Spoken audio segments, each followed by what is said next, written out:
Class 9th math exercise 9.2 का question number 2. What is saying this question? If two equal कोड of a circle intersect with in the circle.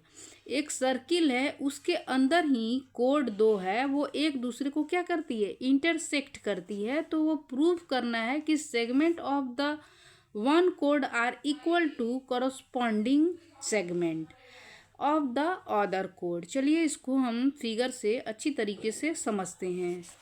जैसे कि एक figure मैंने circle बना दिया. मान लीजिए ये सर्किल है, ठीक है, और इसका इक्वल दो कोड क्या हो रहा है? एक दूसरे को कट कर रहा है. मान लीजिए ये है कोड और ये है कोड, ठीक है. तो ये दोनों एक दूसरे को कट कर रहा है. तो कहने का ये क्वेश्चन क्या कह रहा है कि मान लीजिए कि ये कोड ए बी है, और ये सी और डी है. इस पॉइंट को पी मानते हैं और यहाँ पे सेंटर हो जाता है. तो P D equal to proof करना है पी बी, और P A equal to proof करना है पी सी. हाँ, पी सी, ठीक है. तो इसी को हमको प्रूफ करना है. तो सबसे पहले हम लिख लेते हैं, यहाँ पे कुछ लिखेंगे कि टू इक्वल, गिवन क्या है यहाँ पे? गिवन टू इक्वल कोड A B and C D intersecting each other at P point. ठीक है, P पॉइंट पे each other कट कर रही है. प्रूफ हमें क्या करना है? टू प्रूव पी डी, ये P D equal to P B and P A equal to P C. यही प्रूफ करना है, ठीक है. तो कंस्ट्रक्शन में हम क्या करेंगे कि इस पर ये ओ ओरिजिन है, सेंटर है, इससे ये परपेंडिकुलर यहाँ पे डाल देंगे, ठीक है. और इससे इस पर परपेंडिकुलर, इस कोड पे भी परपेंडिकुलर डालते हैं तो दो बराबर दूरी में क्या हो जाता है? ये डिवाइड हो जाता है जब परपेंडिकुलर होता है. तो ये 90 डिग्री हो गया. और इसको हम क्या मानेंगे? इस पॉइंट को हम एन मान लिए और इस पॉइंट को एम मान लीजिए, ठीक है. तो अब चलिए इसको, और फिर कंस्ट्रक्शन में क्या करेंगे कि पी क्यू को मिला देंगे, ठीक है. तो ये भी एक ट्रायंगल बन गया और ये भी एक ट्रायंगल ही बन गया. तो कंस्ट्रक्शन में हम पहले लिख लेते हैं कंस्ट्रक्शन. क्या बनाए हम कि डी, ये ओ एन पर परपेंडिकुलर किस पर डाले? सी डी पर. ओ एन परपेंडिकुलर है सी डी पर, और ओ एम परपेंडिकुलर है ए बी पर. ये हो गया. और draw a line P O, ठीक है, पी ओ. अब हो गया, ज्वाइन करेंगे पी ओ को क्या करेंगे? ज्वाइन पी ओ, ठीक है. इसको नहीं, इसको लिख देते हैं, ठीक है. यहाँ तक क्लियर हो गया. अब ट्रायंगल पी ओ एन और पी ओ एम में, ठीक है, इन दोनों को कॉन्ग्रुएंट हमको प्रूफ करना है. देखिए, तो ये लाइन और ये लाइन क्या हो जाएगा?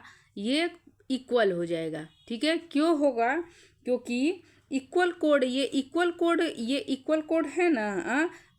A circle of equi distance from the centre से क्या होती है? ये बराबर की दूरी पर होती है. तो ये बराबर ये हो गया.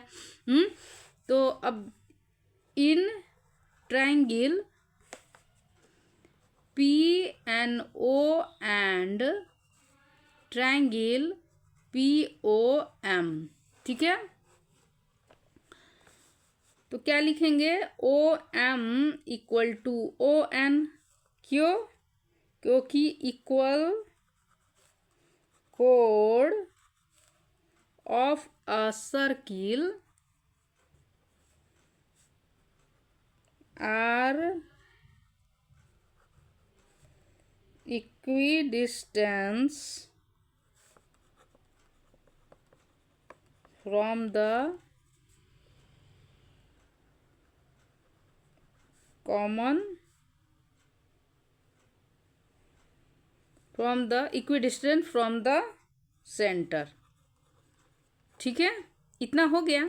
अब देखिए ये पी ओ, इस ट्रायंगल का पी ओ और इस ट्रायंगल का पी ओ दोनों कॉमन है।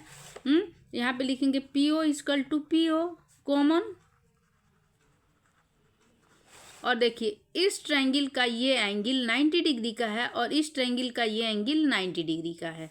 ठीक है, तो दोनों आपस में क्या हो गया, इक्वल हो गया। तो लिखेंगे angle O M P equal to angle O N P each 90 degree. तो देखिए ये एक 90 डिग्री है, तो राइट एंगल ट्रायंगल बनता है।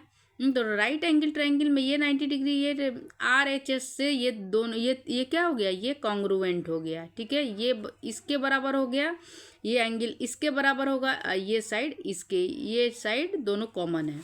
तो क्या करेंगे कि triangle P N O congruent है ट्रायंगल पी ओ एम के। ठीक है, by R H S. Right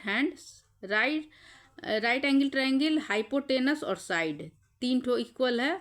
तो ये अब देखो, अब ये दोनों कॉन्ग्रुएंट हो गया, तो कॉन्ग्रुएंट हो गया तो कॉरस्पॉन्डिंग साइड क्या होता है, इक्वल होता है। ये इसके बराबर है, ये इसके बराबर है, ये इसके बराबर, तो ये इसके बराबर। तो M P equal to P N लिखेंगे यहाँ पे हम, M P equal to P N by CPCT। अगर आपको इसका फुल फॉर्म आप मुझे कमेंट बॉक्स में लिख के भेजिएगा। ठीक है, अब देखिए ये देखिए अब कोड पर चलेंगे कि सी डी इक्वल टू है ए बी बाई गिवन में दिया हुआ है। तो लिखेंगे now A B equal to C D, यहाँ पे गिवन है। अब 2 से इसको डिवाइड करेंगे। ठीक है, तो डिवाइडेड बाई 2, तो ए बी अपॉन में 2 equal to C D upon में 2। तो देखिए ये दोनों का आधा करेंगे तो क्या होगा, ये इस कोड का आधा करेंगे तो NP हो जाएगा। और फिर ये परपेंडिकुलर जहाँ पे डालता है वहीं पे, तो वहीं से तो उसको आधा होता है। अगर नहीं मालूम है तो जान लीजिए कि अगर परपेंडिकुलर जहाँ से जिस पॉइंट पर पड़ता है वहाँ से क्या होगा, कोड आधा हो जाएगा सेंटर से। तो इसको हम NP लिख देंगे और इसका परपेंडिकुलर यहाँ पे पड़ रहा है तो क्या लिखेंगे, MB। ठीक है, हाफ करेंगे, AB को हाफ करेंगे तो MB आएगा। ठीक है, दिखाई दे रहा है, AB को हाफ करेंगे तो MB आएगा। यहाँ पे हम MB कर देंगे। ठीक है, तो इन दोनों में अब हम देखिए ये दोनों जोड़ देंगे, ये हाफ हो गया, ये इतना हाफ हो गया, इतना हाफ हो गया। तो इसमें MP और PN दोनों बराबर है, तो एक इसमें जोड़ेंगे। देखिए इसमें MB में MP जोड़ देंगे। एडिंग, क्योंकि दोनों आपस में बराबर है, एडिंग PN एंड PM। तो ऐड करेंगे MP plus PN equal to MB plus PM। तो देखिए ND प्लस PN ये दोनों को ऐड करेंगे तो PD हम लिख सकते हैं ना। तो यहाँ पे क्या लिखेंगे, NP plus PN equal to क्या हो जाएगा, PD। और इसी तरह ये MB प्लस MP क्या हो जाएगा, BM या PM। तो यहाँ पे हम PM लिख देंगे। एक तो हमको ये प्रूफ करना था, PD equal to PM। PD देखिए यहाँ पे PD इक्वल टू PB, यहाँ पे PB होगा, यहाँ पे PB होगा, B लिखा है यहाँ पे। ठीक है, तो ये वाला हमारा प्रूफ हो गया, ये PD equal to PD।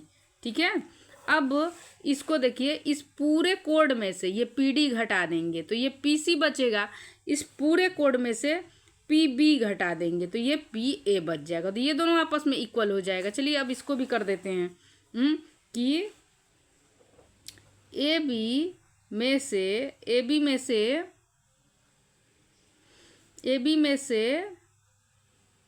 B P B घटा दें और सी डी में से